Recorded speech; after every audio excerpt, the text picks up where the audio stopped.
Hey guys, how's it going? I'm just, whoa. Oh, son of a...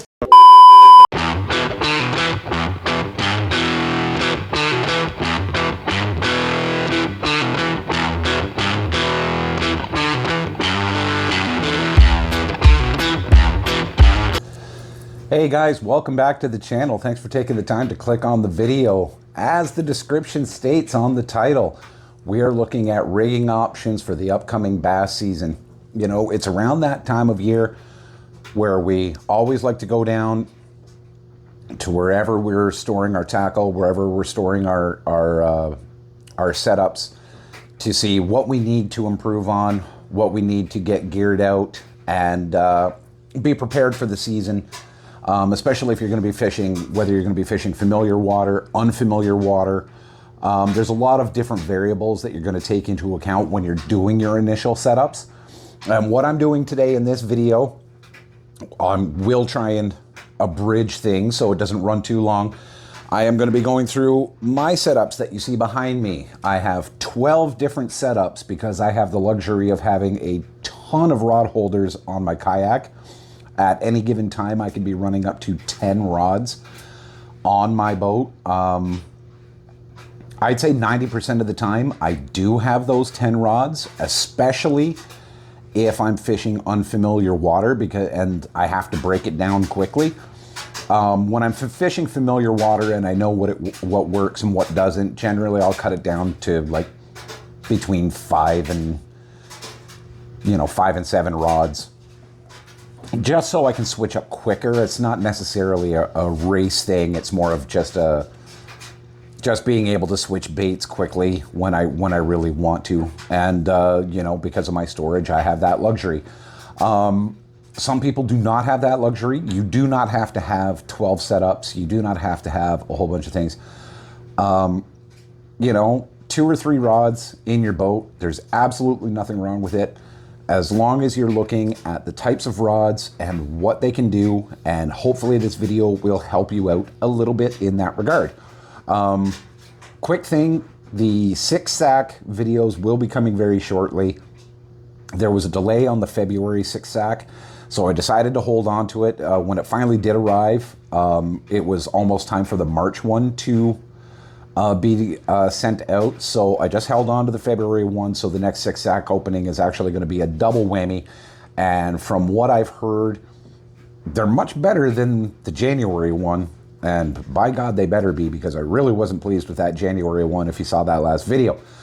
Anyway, let's get down to the nitty-gritty on the essentials that you should probably have in your boat. I'm not saying this is written in stone. I'm just saying it's a good practice to have these available. And you should have, if you're a finesse fisherman, it should be 2 spinning setups and 1 bait casting setup. And if you're a power fisherman, 1 spinning setup and 2 bait casting setups. That should be your bare minimum. Especially if you're in a tournament situation or anything like that, being able to switch your baits out quickly and covering more water more efficiently is a good way to go. But I mean, start small, start inexpensive. You don't have to go breaking the bank. I afforded myself the luxury of being able to get the rods and the reels that I wanted, and I'll be going through those. And if that's what you choose to do, then hey, by all means. And if not, you just want to kick around with what you've got, then by all means, that's fantastic too, as long as we're getting out fishing and having a good time, right? So let's start with my finesse setups. These are generally going to be my spinning combos, and I'm going to do both of these at the same time. And these are my spinning setups here. Now you'll notice that they're almost identical. And that's because they are almost identical. I'm running 2 7'1" medium heavy rods. These are medium heavy spinning rods. Now, one thing that you'll notice, I don't do medium light. I don't do light power rods. I'm not a light power guy. Just the way I am. I know some people swear by their medium and medium lights. I only have a couple of medium power rods, and they're only for a specific purpose. But on my spinning setups, I went with medium heavy, but I did go with medium heavy fast. So they have a very soft tip, very reactive tip, so I can see when I'm getting those subtle bites. I do have this one with a Shimano Sienna, and I have this one with, I believe it's a Nexavi. Yes, and it's a Nexavi. And these are a 2000 and a 2500 size. Both of these are spooled with 15-pound braid. The 2000 size Shimano, this is a 10-pound braid, and it goes to a 6-pound fluorocarbon leader. There's nothing tied on this one yet, because I'm probably going to set that up for drop shot. And then I have a very light finesse cranking setup, and this one is 15-pound braid to an 8-pound fluorocarbon leader, and this is for my shallow cranks and very light moving baits. The main reason I have these two is because I needed them. There was situations where my bait casters just weren't cutting it. I knew I had to get some spinning setups. I did not want to break the bank on them because I don't use them that much. I know a lot of people just swear by their spinning setups and will never throw anything else, my father included. But myself, I prefer a bait caster, but I knew I was going to need these for the drop shots and for the finesse, lighter weight finesse cranks and stuff like that. So I invested in the two of these, and there's really not much else to say about these. Nice, simple spinning setups that don't break the bank. I mean, I got the rods on sale for $79.99, and I got the reels on sale for comparable prices too as well. So there's really not much you have to break the bank on to go out and get yourself a good lunker size fish. Next, again, I'm going to do two at the same time. And these are those medium rods I was talking about. And I'm tied up. There we go. So these are the two medium rods that I have tied up right now. And these are the 6'9" medium moderate heater series 6 cents rods. These are the Justin Royal signature rods. So I'll just bring that right up there so you can see the heater 6 cents. One I have a Shimano SLX XT in a 7.2 to gear ratio. And the other, I have a Corrado 200 HG, and that's in a 7.4 gear ratio. Now, I did say I had my medium rods for a very specific purpose. And I do. One, I wanted to be able to throw lighter baits with an easy spooling reel, which is why I have the Shimano XT, and I have that rigged up, which is my wacky hook.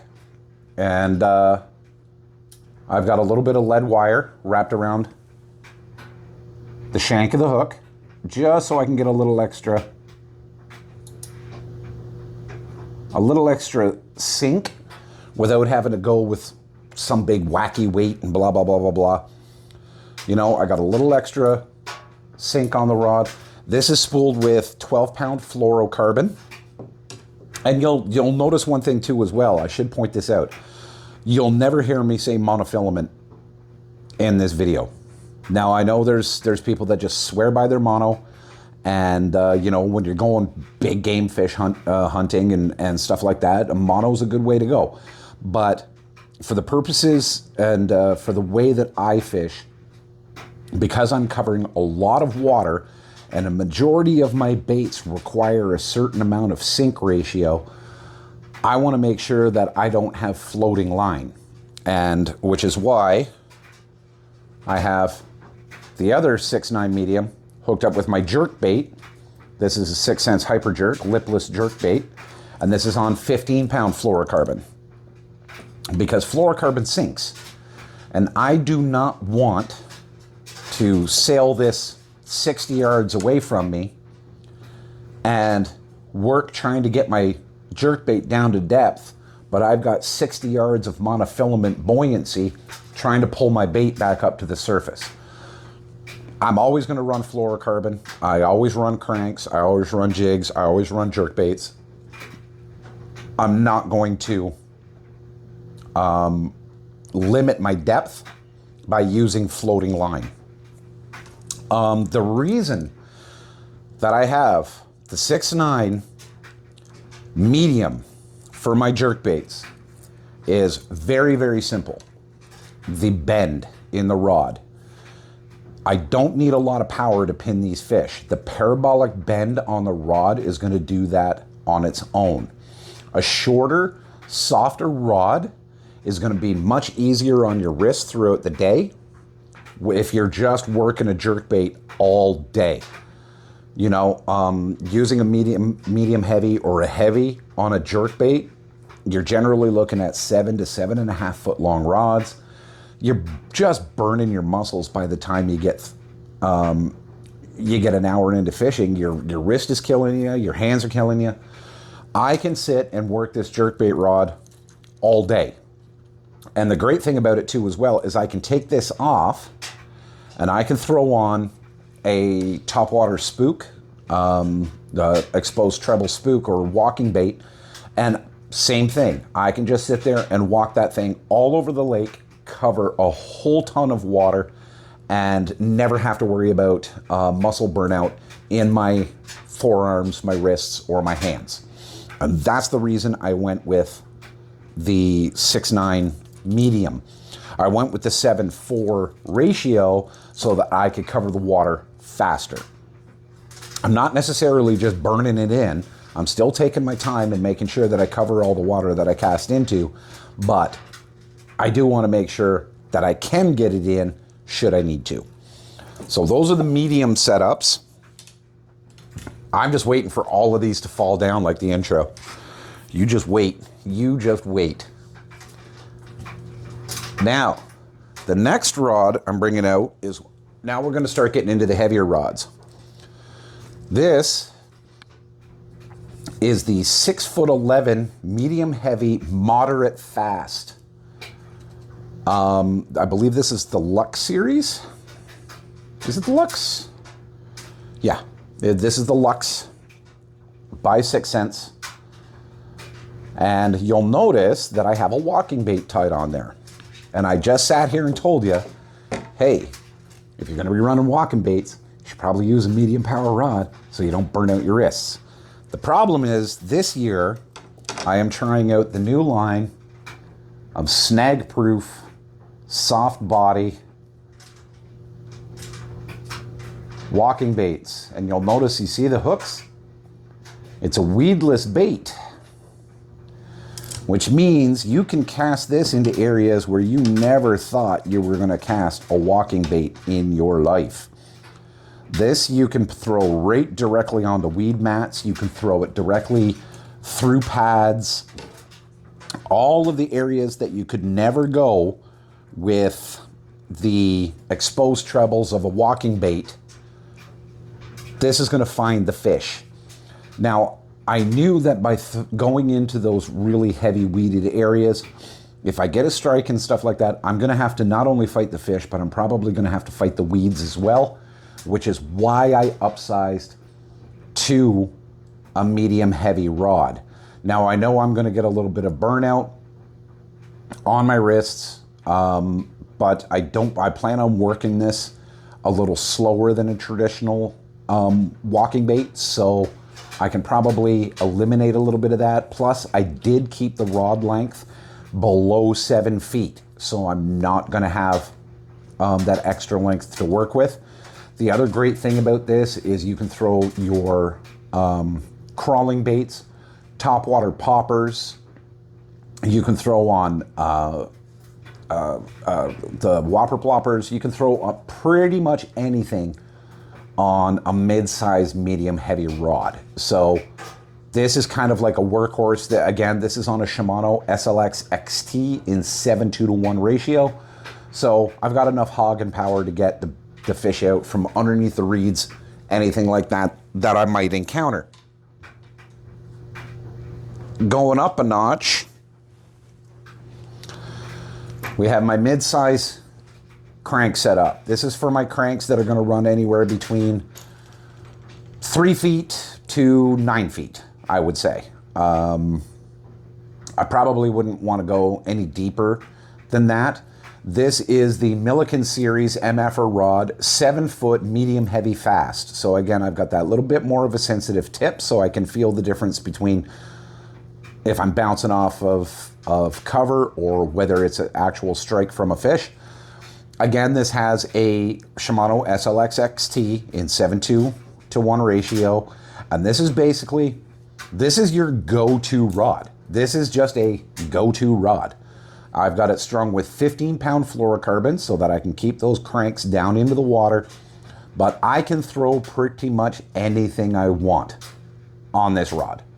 There's really no limit. I do keep myself limited by depth because of the medium heavy, but other than that, I mean, this is just a great workhorse rod with a great workhorse reel. It's just gonna fill the gap. Like if I ever have an extra spot and I say, okay, I need a rod to go in there, this will probably be the one.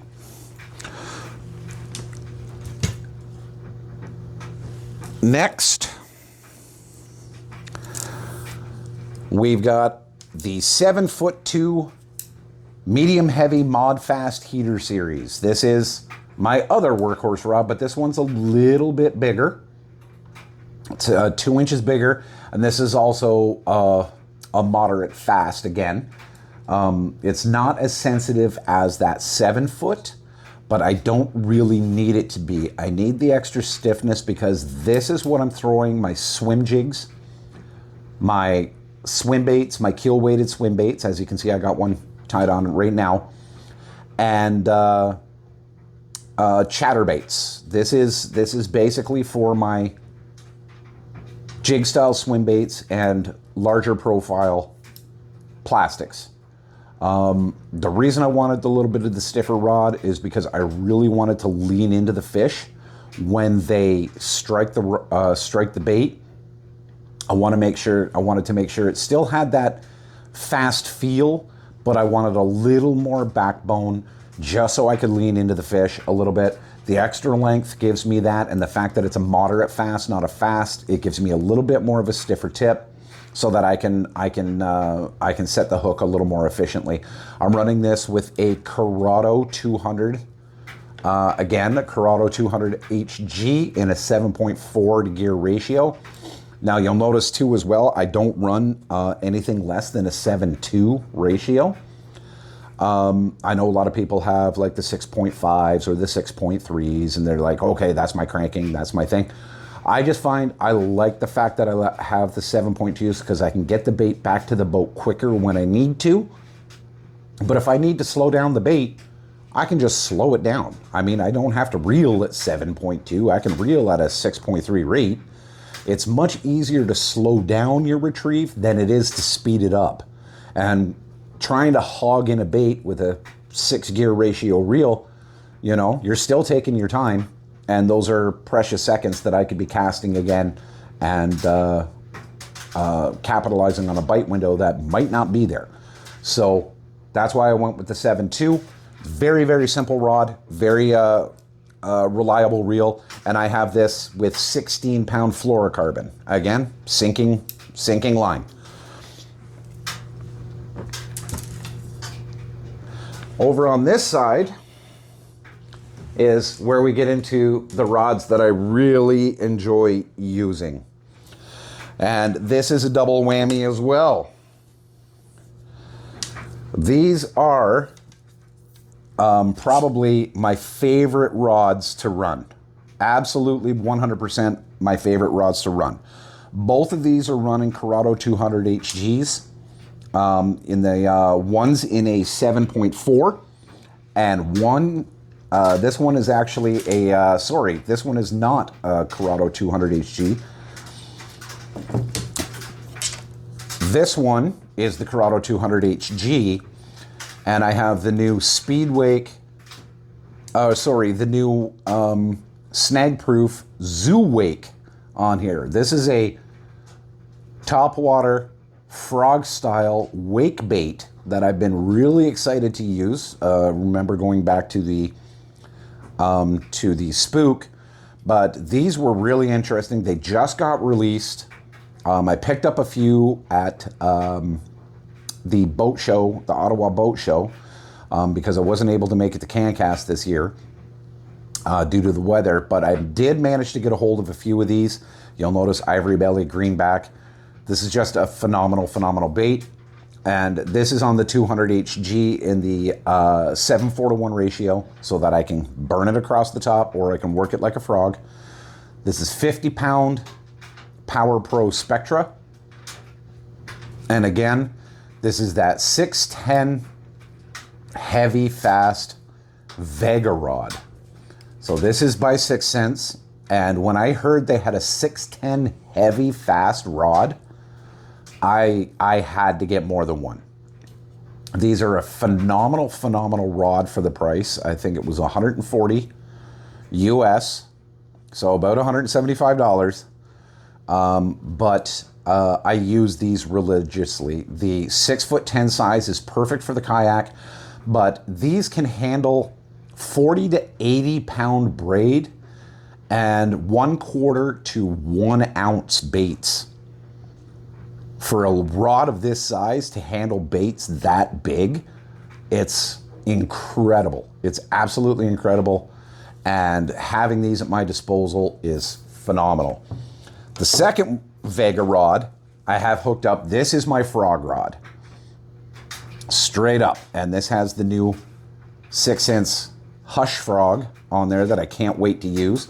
And this one, this reel is a Curado 150 XG MGL. And this is an 8.1 ratio. So when I set into the fish, it's coming back to the boat quickly. The MGL is the finesse spool because I'm not bombing a frog. I wanted something that wasn't gonna wrap up on me when I just continually flip into the same area. Plus, a lot of these frogs now are really light.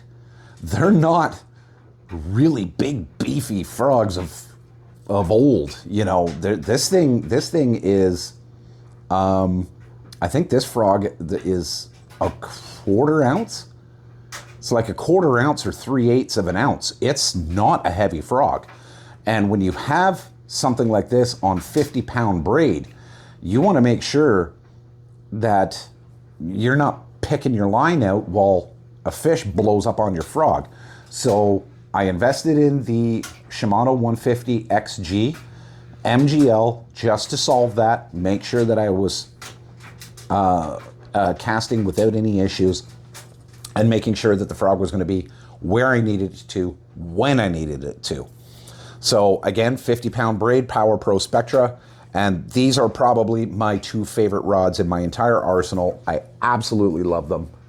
And, you know, if you were looking for a shorter, more powerful rod, I cannot recommend these rods enough. They're absolutely phenomenal.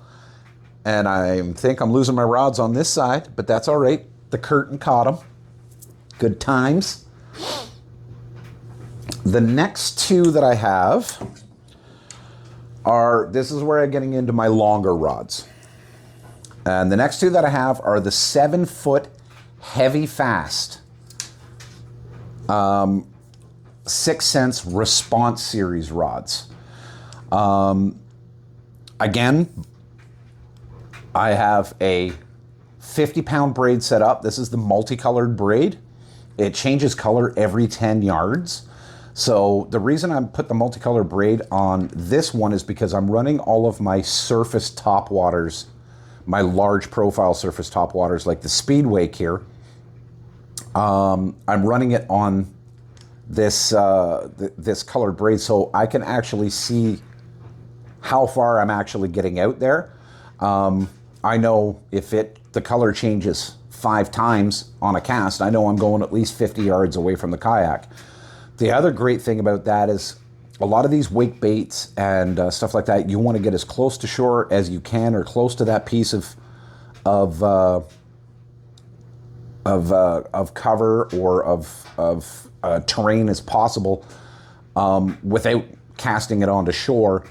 If I can gauge that I'm about 30 yards away from shore, I can bomb this towards shore, and if I notice it changes 1, 2, 3 times, I know I'm 30 yards right there, and I can start thumbing the reel so I can bring it back, so I can drop it right in that butter zone without having to worry about too much entanglement or anything like that, or mishaps, cracking your baits off of rocks and that sort of thing.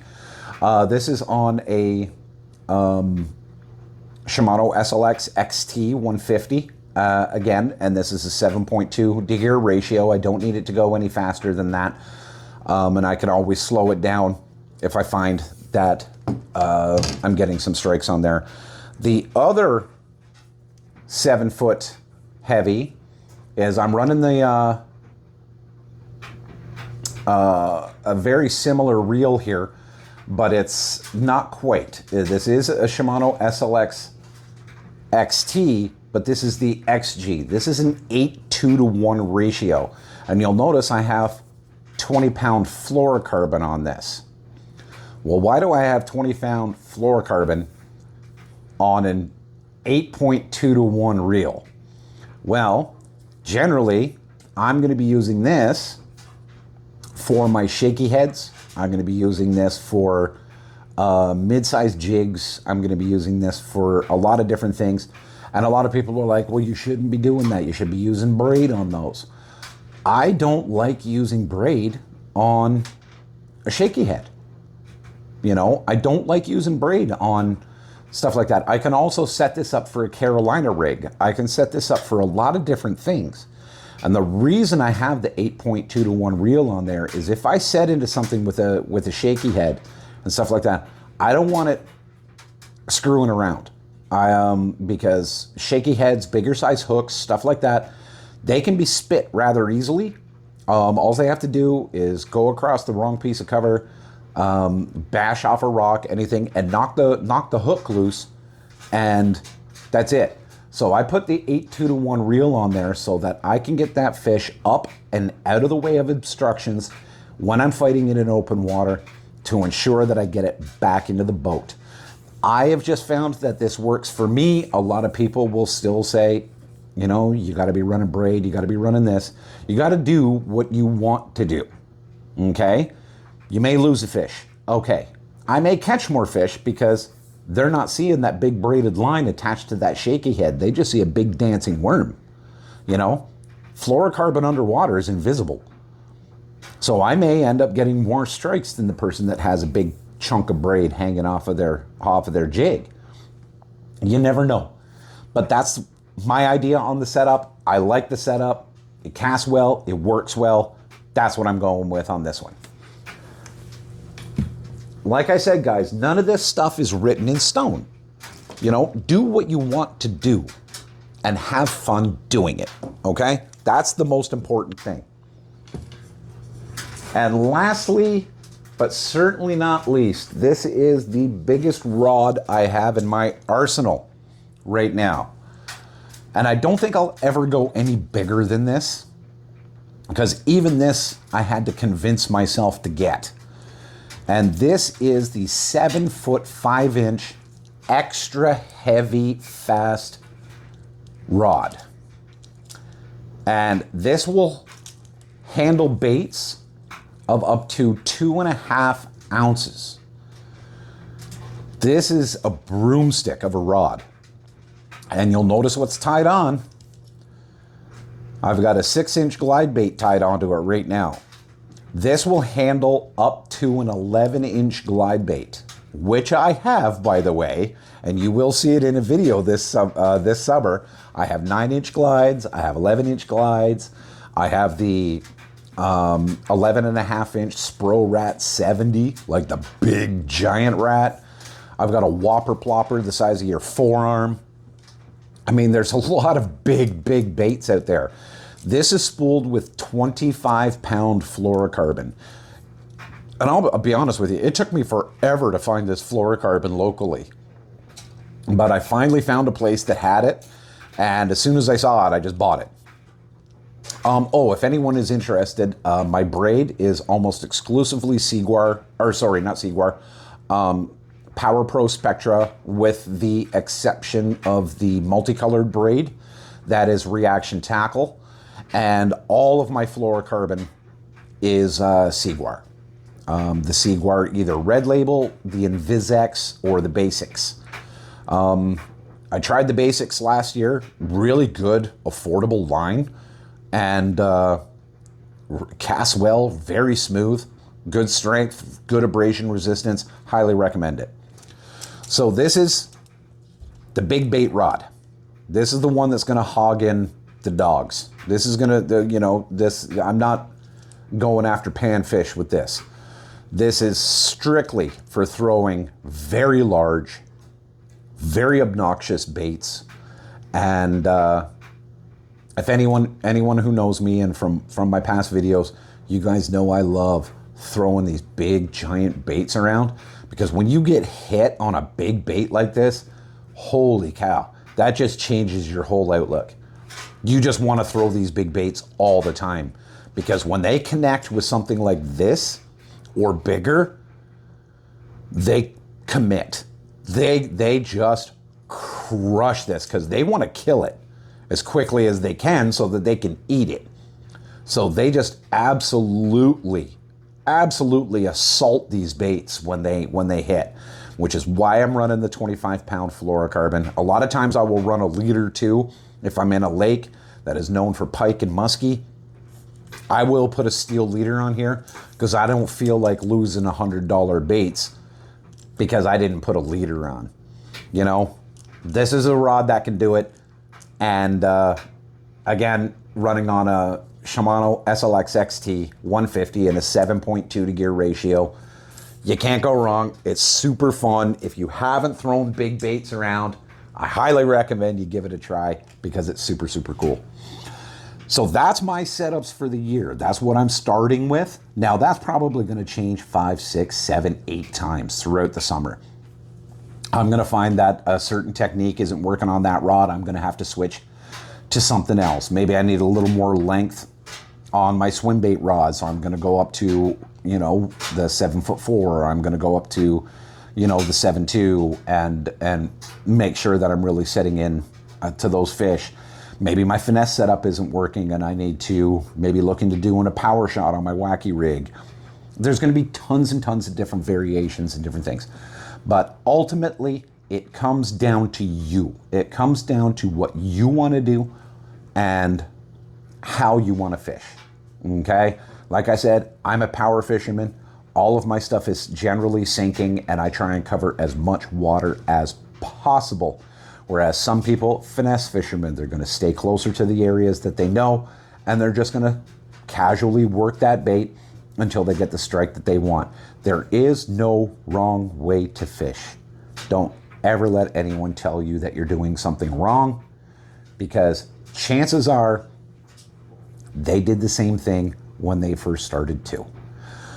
That's about all I got for you right now, guys. Like I said, the 6 Sense unboxings are coming soon. If you liked the content and you want to see more of this kind of content and tackle breakdowns and that sort of thing, please do me a favor. Hit a like on the video. That's all the YouTube algorithm cares about, and it would help immensely. But if you want to see more content and stuff like this, consider subscribing to the channel. We just tipped 180 subscribers. Woo!